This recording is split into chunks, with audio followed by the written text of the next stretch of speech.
नमस्कार मित्रों, मैं हूं डॉक्टर सुखीराम रावत और आप देख रहे हैं हमारे चैनल का वीडियो भाग 47।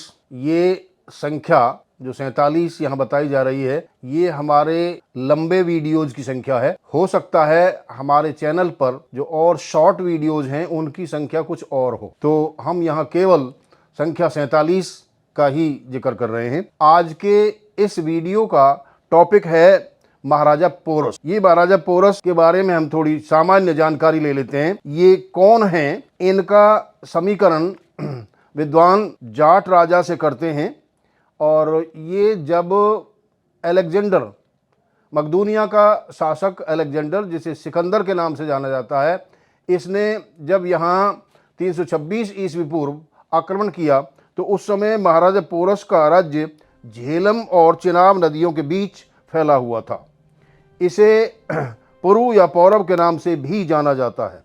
महाराजा पोरस का विवरण हमें एरियन आदि ग्रीक यानी यूनानी इतिहासकारों के लेखों से मिलता है।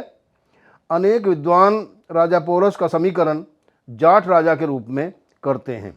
राजा पोरस ने 340 ईस्वी पूर्व से 315 ईस्वी पूर्व तक शासन किया। इसके अधीन 600 छोटी छोटी रियासतें बताई जाती हैं।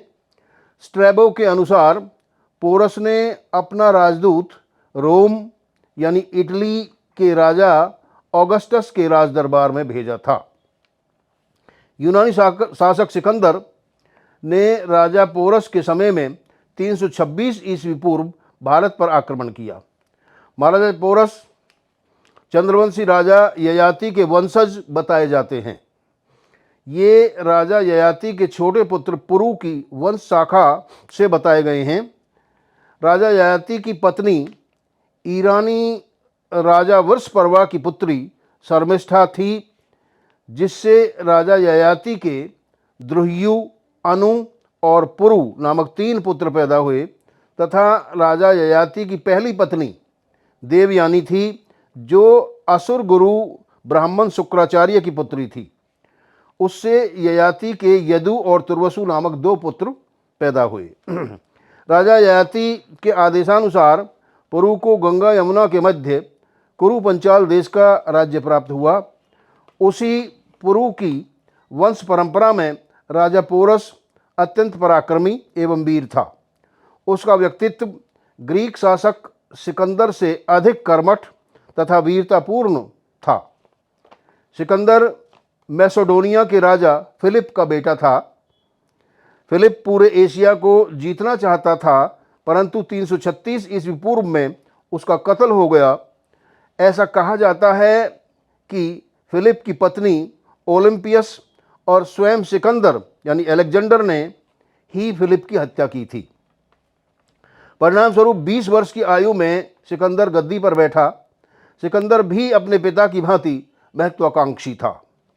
राजा पोरस बड़ा दूरदर्शी था। वह सिकंदर को ईरान से आगे बढ़ने नहीं देना चाहता था।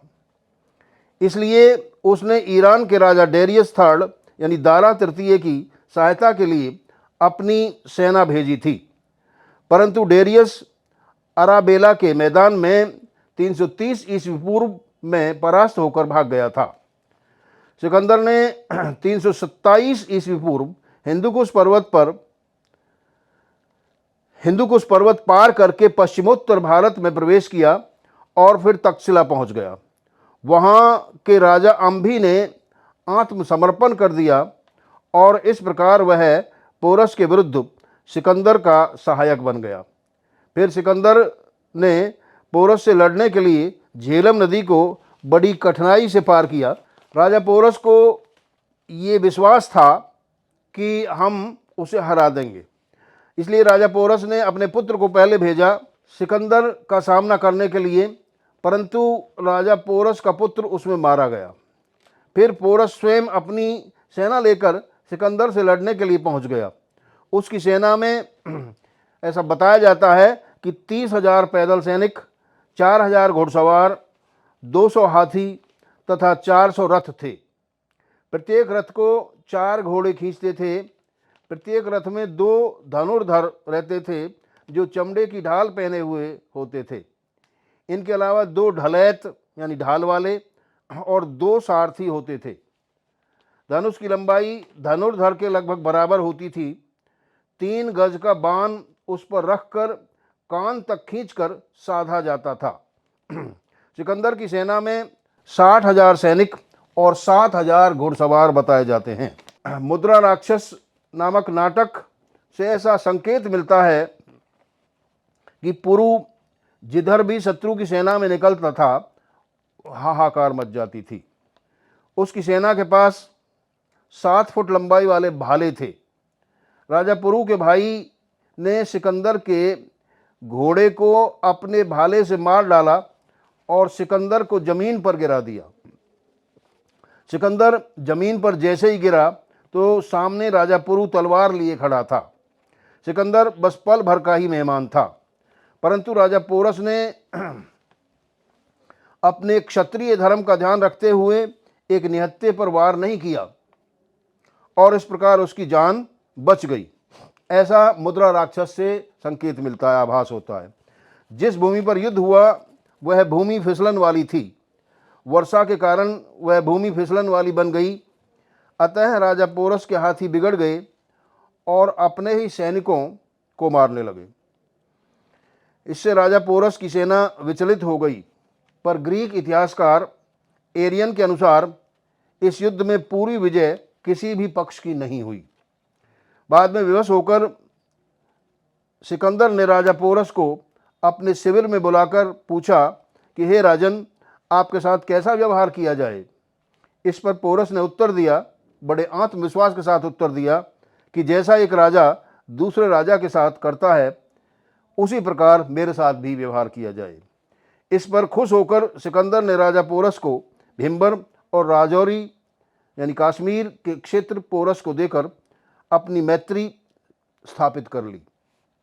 पोरस का अपना राज्य स्वाधीन था और स्वाधीन ही रहा, परंतु कुछ विद्वान इसमें राजा पोरस की पराजय बताते हैं, जिसका अनेक विद्वानों ने खंडन किया कि इस युद्ध में किसी की पराजय नहीं हुई, अन्यथा इतना क्रूर शासक सिकंदर पोरस के साथ इतना मित्रवत बराबरी का और विनम्रतापूर्वक व्यवहार कैसे कर सकता था।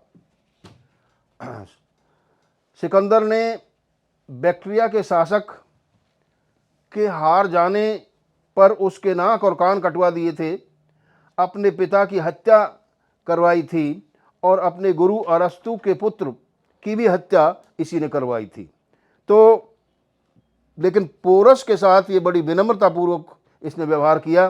तो इससे ऐसा अनुमान लगाया जाता है कि पोरस और सिकंदर की जो लड़ाई हुई थी उसमें किसी की भी हार नहीं हुई, दोनों बराबरी पर रहे हैं।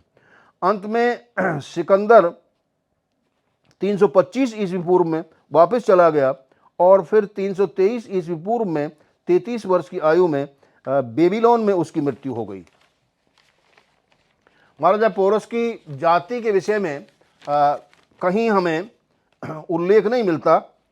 यहाँ तक कि आचार्य चाणक्य, जिसके समय में यह युद्ध हुआ था, ने भी अपने ग्रंथ अर्थशास्त्र में राजा पोरस के बारे में कुछ नहीं लिखा, बल्कि मुद्रा राक्षस में उसे पर्वतक राजा के रूप में वर्णित किया गया है और उसका नाम और पहचान छुपाई गई है। राजा पोरस पुरुवंशी और चंद्रवंशी था।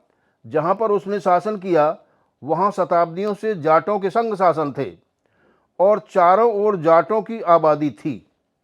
जाटों में आज भी पोरसवाल या परसवाल गोत्र विद्यमान है। ये परसवाल गोत्री जाट राजा पोरस का वंशज होने पर गर्व करते हैं। रोहतक में स्थित बदानी गांव आधा पोरसवाल जाटों का है। इन्हीं पोरसवाल जाटों की वंश परंपरा में धीरज राव बड़े प्रसिद्ध व्यक्ति हुए हैं, जिनके नाम पर दिल्ली में पहाड़ी धीरज प्रसिद्ध स्थान आज भी विद्यमान है। इसी पहाड़ी धीरज में मेवात में पलवल जिले के गांव बहीन का जाटवीर कान्हा रावत, जिसने औरंगजेब के जजिया टैक्स की खिलाफत करी थी, तो उसे अरेस्ट करके इस पहाड़ी धीरज के पास ले जाया गया। बड़ी घोर यातनाएं दी गई और अंत तक जब ये नहीं झुका, इसने अपना धर्म परिवर्तन नहीं किया, तो इसे जिंदा जमीन में दफन कर दिया गया। तो पहाड़ी धीरज इस तरह से प्रसिद्ध है।